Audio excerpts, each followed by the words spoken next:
Breaking news చూస్తున్నాం. కేటీఆర్ విచారణపై ఉత్కంఠ అయితే నెలకొంది. అయితే దావోస్ నుంచి Revanth Reddy minute to minute ఆరా తీస్తున్నట్లుగా కూడా ఇన్ఫర్మేషన్ తెలుస్తుంది. మొత్తానికైతే కేటీఆర్ అరెస్టుకు రంగం సిద్ధం చేసే విధంగా పావులు కదుపుతున్నారు అంటూ కూడా బీఆర్ఎస్ శ్రేణులు అయితే ఆరోపిస్తున్నాయి.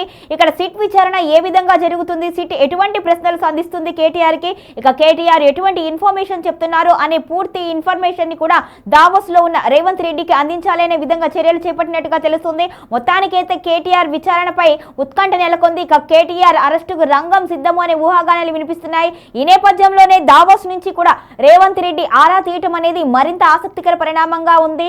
దావోస్ లో ఉన్న సీఎం కు ఈ విచారణకు సంబంధించిన అప్డేట్లు అందించడం వెనుక కారణం ఏంటి అంటూ కూడా బీఆర్ఎస్ శ్రేణులు అయితే ఆరోపిస్తున్నారు. మొత్తానికైతే మా నాయకుడిని అరెస్ట్ చేయాలి అనే ఉద్దేశంతోనే ప్రభుత్వం కావాలి అనే ఇటువంటి నిందలు వేస్తూ విచారణకి దిగింది. ఇక ఆ విచారణ తర్వాత అరెస్ట్ చేయాలి అనే వ్యూహంతోనే ఈ రోజు ప్లాన్ రచించింది అంటూ కూడా బీఆర్ఎస్ శ్రేణులు అయితే ఆగ్రహం వ్యక్తం చేస్తున్నారు. మొత్తానికి ఫోన్ ట్యాపింగ్ వ్యవహారం అయితే ఆసక్తికరంగా మారింది. ఇటీవల హరీష్ రావుని విచారించిన నేపథ్యంలో కూడా హరీష్ రావుని అరెస్ట్ చేస్తారు అంటూ కూడా ఊహాగానాలు వినిపించాయి. కానీ కొన్ని ప్రశ్నలు సంధించి ఆ తర్వాత హరీష్ రావుని బాధితుడిగా చూపిస్తూ సిట్ అధికారులు అయితే మళ్ళీ తిరిగి పంపించేశారు. మరి ఈ రోజు కూడా విచారణలో కేటీఆర్ కు ఎటువంటి ప్రశ్నలు వేస్తారు, కేటీఆర్ ఎటువంటి సమాధానాలు చెప్తారు అనేది కూడా ఉత్కంఠగా ఉంది. మరి బీఆర్ఎస్ శ్రేణులు ఆరోపిస్తున్నట్టు అరెస్ట్ చేస్తారా, నిజంగానే కాంగ్రెస్ పార్టీ వర్గాలు చెబుతున్నట్లుగా అదే విధంగా కేటీఆర్ ని అరెస్ట్ చేసే అవకాశం ఉంటుందా అనేది కూడా ఆసక్తికర పరిణామంగా ఉంది. మరి రేవంత్ రెడ్డికి మినిట్ టు మినిట్ అప్డేట్ వెళ్తుంది అన్న విషయం వెనుక